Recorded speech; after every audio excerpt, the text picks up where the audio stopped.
Boa tarde, bem-vindos a esta quarta e penúltima sessão deste breve ciclo com Gérard Courant. Como sabem, hoje, à travers l'univers e um cinematon com o Paulo Rocha. E também, como podemos constatar, já passa a palavra ao Gérard, os que têm seguido a série, alguns têm seguido, podem ver como este filme não se parece com o de ontem, ou seja, como as formas, os estilos de Gérard Courant não são repetitivas.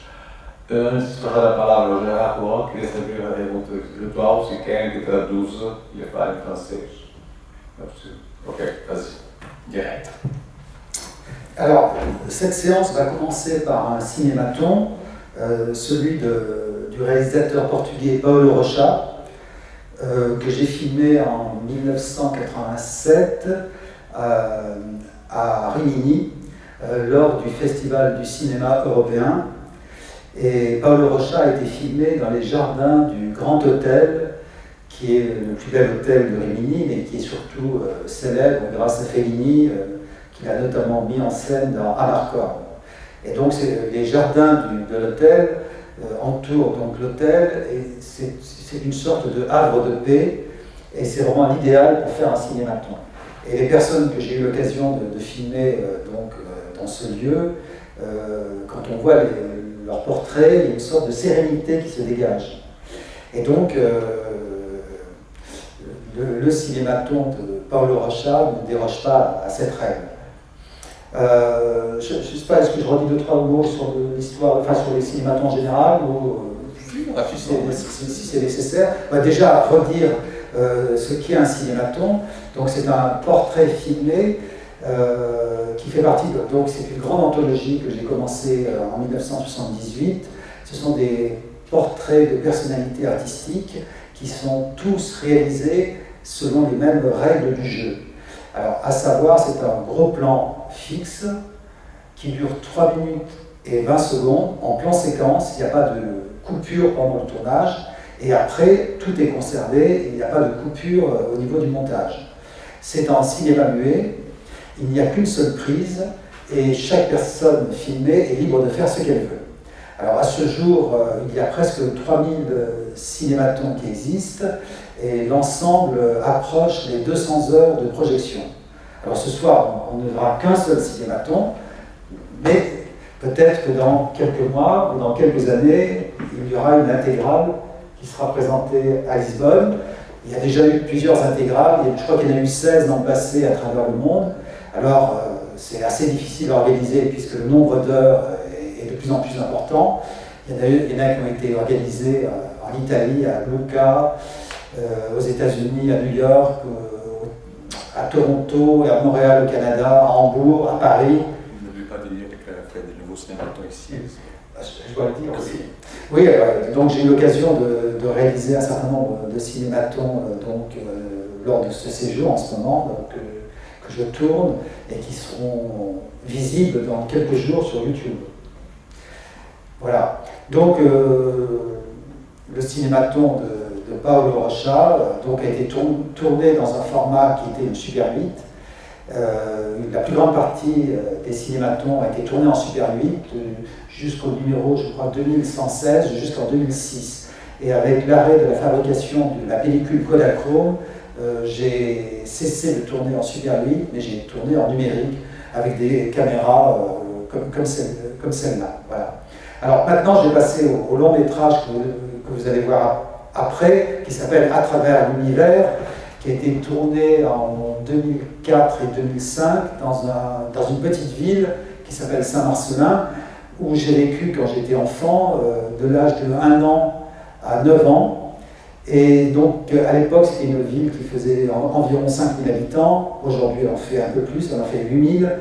Et donc c'est une ville qui est au pied des Alpes, tout près du massif du Vercors, qui a été le lieu de résistance le plus important en France pendant la dernière guerre mondiale. Et donc même à Saint-Marcelin, il s'est passé beaucoup de choses pendant la dernière guerre mondiale. Et donc j'ai fait un inventaire filmé de toutes les rues de Saint-Marcelin, il y en a 127, et de toutes les places et squares, il y en a 17. C'est-à-dire que à partir des années 90, j'ai commencé à faire des inventaires de villes dans lesquelles j'ai vécu.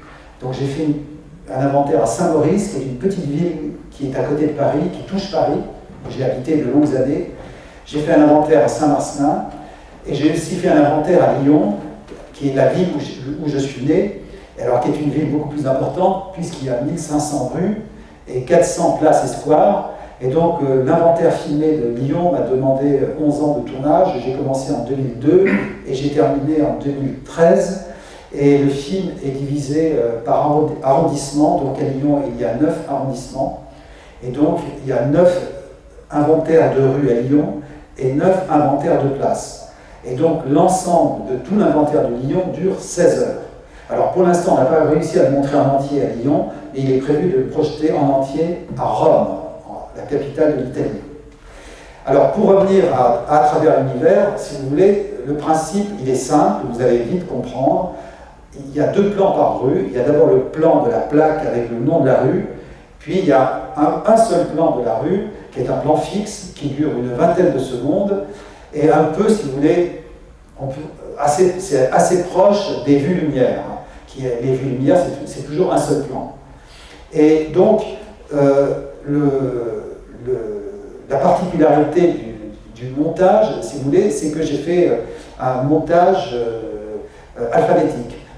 J'ai choisi de montrer d'abord les rues, puis les places, et les rues et les places par ordre alphabétique. Donc c'est une sorte de hasard, c'est-à-dire que vous allez peut-être voir 2 rues où il y a beaucoup d'animation, et puis la rue après, c'est le calme complet, on est à la campagne, il ne se passe rien. C'est une sorte de...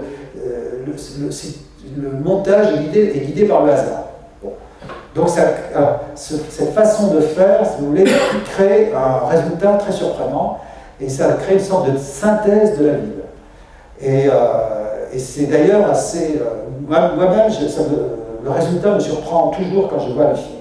Alors pourquoi le titre du film, c'est « À travers l'univers », puisque quand j'ai fait ce film, j'ai pensé une chose. Si les extraterrestres existent, imaginons, c'est une hypothèse d'école, qu'il y ait des extraterrestres. Eh bien, pour se faire une idée de la Terre, de la vie sur la Terre, à quoi ressemblent les gens qui habitent sur la Terre, comment sont les habitations, comment se passent les transports, je pense qu'en montrant ce film à travers l'univers, ils auraient une idée assez précise de ce qu'est notre monde.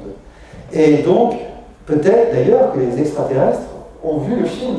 Peut-être, on ne sait pas. Mais c'était un peu le but, c'est pour ça, à travers l'univers. Donc c'est aussi un film un peu de science-fiction. L'autre jour, on a montré un film de science-fiction, Les Aventures d'Edith Lay, qui est un vrai film de science-fiction.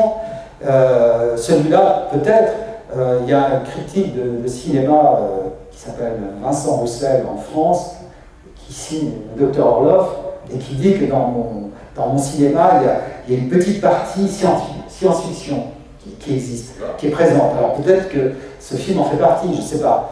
Et alors, autre chose, donc dans le film, il n'y a pas de musique, il n'y a pas de commentaire, ce n'est pas un documentaire, c'est la bande sonore, ce sont les bruits de la rue, les voitures qui passent, ce sont les personnes qui marchent, on entend les pas, on entend les gens qui parlent, ce sont que des bruits donc, de la vie de la rue qui est filmée. J'ai refusé de mettre la moindre musique, j'ai refusé de mettre le moindre commentaire. Tout est vraiment explicite. Simplement, au début du film, il y a une présentation qui est tout à fait claire. Il y a même il y a une sorte de note, comment dire, je renvoie à des livres qui m'ont inspiré. Donc, vous allez voir, il y a une courte bibliographie d'écrivains ou d'artistes qui m'ont servi de base à mon propre travail. Voilà. Donc je pense qu'on peut y aller. Alors, si certains de vous ont envie de parler après la projection, je suis à leur disposition. Dans 71 minutes. Voilà, plus le cinéma. Oui, l'ensemble 71 minutes.